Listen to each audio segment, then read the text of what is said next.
Assalamualaikum warahmatullahi wabarakatuh. Ilmuwan dalam bidang sosial dan kebudayaan. Sistem kemasyarakatan yang dibangun pada masa dinasti Bani Abbasiyah dalam bentuk masyarakat kosmopolitan. Dinasti Bani Abbasiyah memberikan keterbukaan bagi semua warga negaranya untuk mengambil peran yang sama tanpa membedakan agama, suku, dan bangsa, bukan karena alasan seseorang itu dari suku Arab saja. Bentuk kemasyarakatan yang dibangun dinasti Bani Abbasiyah sebenarnya sangat modern.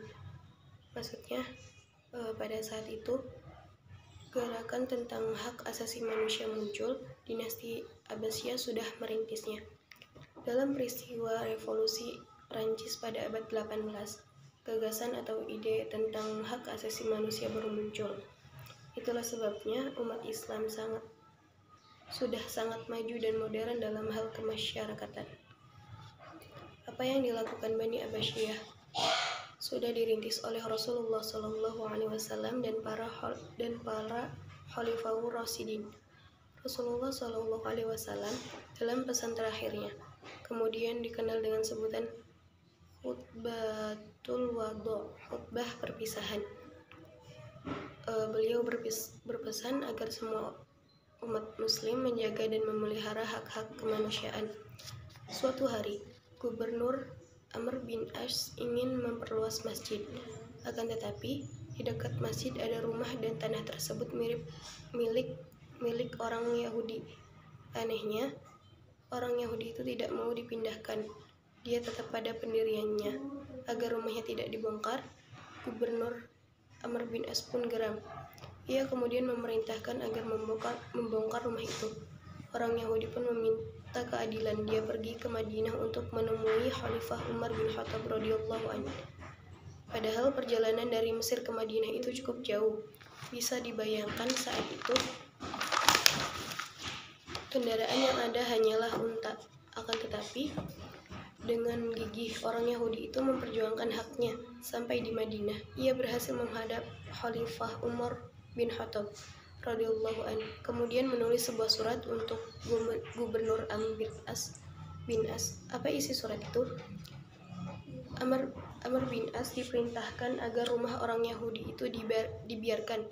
Dia meminta agar bangunan masjid yang baru bentuknya diubah dan tidak menggusur rumah orang Yahudi itu. 2. Arsitektur masjid. Bangunan berupa masjid adalah salah satu peninggalan sekaligus warisan budaya yang telah disumbangkan oleh dinasti Bani Abbasiyah. Bangunan masjid yang awalnya berfungsi sebagai tempat peribadatan kemudian dikembangkan masjid menjadi tempat untuk mengekspresikan atau menampilkan semangat dan keyakinan kepada Allah Subhanahu wa Ta'ala.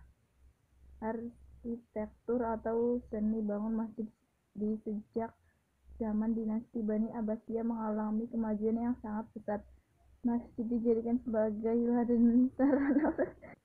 wadah dan sarana untuk berekspresi. Munculnya menara-menara untuk mengumandangkan azan adalah salah satu bentuk bahwa para arsitek atau insinyur Islam pada zaman dinasti Bani Abbasiyah telah mengambil dan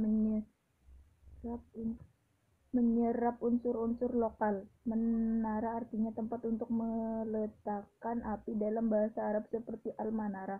Orang-orang Iran Persia kuno sebelum datangnya Islam menyembah api. Mereka beragama Majusi di mana api itu dianggap sebagai Tuhan kebaikan dan gelap sebagai Tuhan kejahatan.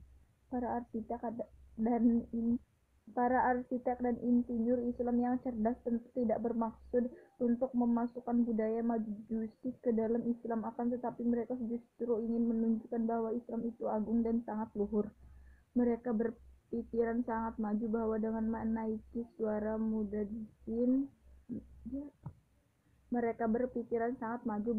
menaiki suara muadzin atau orang mengumandangkan azan akan terdengar jauh. Gelombang suara akan dengan mudah menyebar dan memenuhi angkasa karena tidak terhalang oleh bangunan atau pepohonan. Arsitek Kubah sebenarnya menjadi seni bangunan orang-orang Romawi atau Bizantium. Orang-orang Bizantium yang beragama Kristen membangun Gereja-gereja mereka yang megah dengan dilengkapi kubah. Para arsitek dan insinyur Muslim melihat kemegahan kubah-kubah gereja Kristen, kemudian mereka mengubahnya menjadi kubah masjid. Dengan menyerap budaya wilayah-wilayah yang dikuasai dan bersentuhan dengan budaya sekitarnya, masjid yang dibangun dinasti Bani Abbasiyah tampak anggun, gagah, dan megah. Di dalam bangunan masjid kita juga melihat pintu-pintu masuk yang terbentuk lengkungan-lengkungan setengah lingkaran. Ada yang unik dengan seni bangunan masjid itu dimeriahkan dengan hiasan berupa lukisan kaligrafi. Kaligrafi adalah seni menulis huruf Arab, tidak hanya tulisan yang menjadi kehebatan kaligrafi. Di Baghdad, ibu kota dinasti Bani Abbasiyah, ada bangunan masjid yang sangat unik. Namanya Masjid Samara. Masjid ini bentuknya bulat mirip sebuah piring. Oleh sebab itu arsitekturnya disebut dengan model Ahsan dalam bahasa Arab berarti piring. Masjid itu dibangun dengan menggunakan batu bata dan pintu-pintunya terbuka. Tepinya terdapat serambi-serambi lengkung. Masjid dibangun dengan menggunakan lempeng baja dan besi, sehingga masjid ini tidak saja tampak indah dan megah, tetapi juga kokoh. Ada pula sebuah masjid yang lokasinya berada di kota Kairo, Mesir. Masjid yang sangat megah dibangun oleh seorang gubernur Mesir bernama Ahmad bin Shalun. Untuk mengenang namanya masjid itu kemudian dinamakan Masjid Shalun. 3. Bahasa dan sastra. Kemajuan yang dicapai dinasti Bani Abbasiyah dalam bidang bahasa atau sastra ditandai dengan banyaknya karya sastra yang dihasilkan. Karya sastra yang banyak muncul di antaranya adalah dari genre atau jenis puisi. Puisi dalam bahasa Arab diistilahkan dengan syair. Orang yang pandai dalam bidang puisi disebut dengan penyair. Adapun nama-nama penyair yang masyhur pada zaman dinasti Bani Abbasiyah di antaranya sebagai berikut. A. Abu Nawas, dia terkenal dengan syair-syairnya yang dapat membangkitkan kerinduan kepada Allah Subhanahu wa taala. B. Abu Tahiyah, dia terkenal sebagai pelopor pembaruan dalam genre syair Arab. Syair-syairnya merupakan sebuah pendobrakan terhadap syair-syair lama. C. Abu Tamam, dia dikenal sebagai penyair yang memiliki ungkapan-ungkapan yang sangat indah dan memikat. D. Da'bal al-Khuzai, dia adalah penyair yang dikenal karena kritik-kritiknya yang tajam kepada penguasa. E. Al-Mutanabbi, dia dikenal sebagai seorang penyair yang paling piawai membuat pujian. Dia sering mendapatkan hadiah dari penguasa karena pujian-pujiannya. Selain itu, berkembang juga genre prosa atau dalam bahasa Arab diistilahkan dengan menggunakan uslub ilmi, biasanya digunakan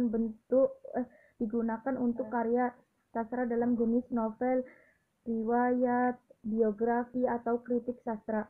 Para sastrawan pada zaman dinasti Bani Abbasiyah yang terkenal dalam genre prosa antara lain. A. Abdullah ibnu Muqaffa, dia dikenal karena berhasil menerjemahkan buku karya filsuf India, Baidaba Kalilah Wadimah. Nama buku itu buku yang berisikan cerita binatang tetapi penuh dengan ungkapan-ungkapan filosofis. B. Ibnu Qutaibah, dia seorang sastrawan karya-karya yang terkenal di antaranya Uyunul Al-Akbar, Kitab Al-Mu'arif, Al-Imam Wasiyasah, Abdul Khatib, dan lainnya.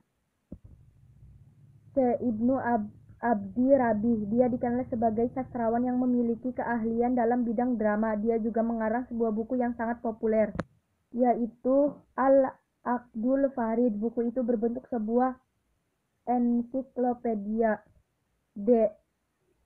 Al-Jahid, dia diakui sebagai seorang pengarang produktif di zaman dinasti Bani Abbasiyah. Karya-karyanya antara lain Kitabul Bayan wa Tibyan, Kitabul Al-Hayawan, Kitabul Mahasin, wal Adad, Kitabul Al-Bukhala, dan lainnya. Seperti yang kamu ketahui bahwa para sastrawan muslim itu bukanlah sosok yang hanya menguasai ilmu kesusastraan, saja, ilmu al-adab. Selain itu, mereka juga menjadikan sastra sebagai sarana untuk mengembangkan agama Islam. Jadi, sastra itu bukan sekedar sastra yang tidak memiliki nilai bagi kemanusiaan dan agama, seperti yang berkembang pada sastra Barat. Sastra adalah kebebasan. Orang dapat menuliskan apa saja dan mengekspresikan emosi jiwanya melalui sebuah karya. 4. Seni tata kota. Ibu kota kerajaan Islam mengalami perpindahan demi perpindahan. Awalnya ketika Rasulullah SAW menjadi pemimpin kerajaan Islam pertama. Pusat pemerintahan berada di kota Madinah. Namun setelah kekhalifahan jatuh ke tangan Muawiyah bin Abu Sufyan, pusat kerajaan dan pemerintahan berpindah. Muawiyah pun kemudian mengangkat dirinya sebagai khalifah yang sah. Dia kemudian memindahkan pusat kerajaan dan pemerintahan ke kota Damaskus, Syria. Kota Damaskus juga memiliki sebuah masjid kerajaan yang sangat megah. Masjid itu bernama Masjid Umawi. Setelah Abu Abbas berhasil melumpuhkan Khalifah Marwan bin Muhammad, pusat pemerintahan mulai berpindah ke kota Kufah, Irak. Perpindahan ini terjadi karena didasari pertimbangan politik dan keamanan. Kufah lebih banyak dihuni oleh. Tahukah kamu cerita 1001 Malam atau Aladin dan Putri Yasmin? Begitulah kira-kira gambaran kemegahan dan keindahan kota Baghdad dengan istananya. Istana Khalifah dinasti Bani Abbasiyah mengalahkan kemegahan dan keindahan istana Raja Romawi Barat di Eropa pada saat itu. Selain itu, Khalifah Al-Mansur juga membangun istana baru yang lokasinya di luar kota Baghdad, diberi nama Al-Qasrul Khuldi atau Istana Keabadian pada tahun 775 Masehi. Pembangunan istana baru seperti ini juga dimiliki oleh penguasa dinasti Bani Umayyah dahulu, yakni pada masa Al-Wahid. Kota-kota itu berada di dekat dan sekitar kota Baghdad, yang fungsinya menjadi penompang dan penyangga jalannya kegiatan pemerintahan atau ekonomi kota Baghdad yang sudah menjadi kota dunia atau metropolitan. Kota Baghdad tidak hanya dikunjungi oleh pejabat pemerintah atau utusan dari raja-raja lain, tetapi juga para pelajar dan ilmuwan. Namun, pada masa Khalifah Al-Mu'tasim, dibangun sebuah ibu kota baru yang lokasinya berada 60 mil dari wilayah Baghdad.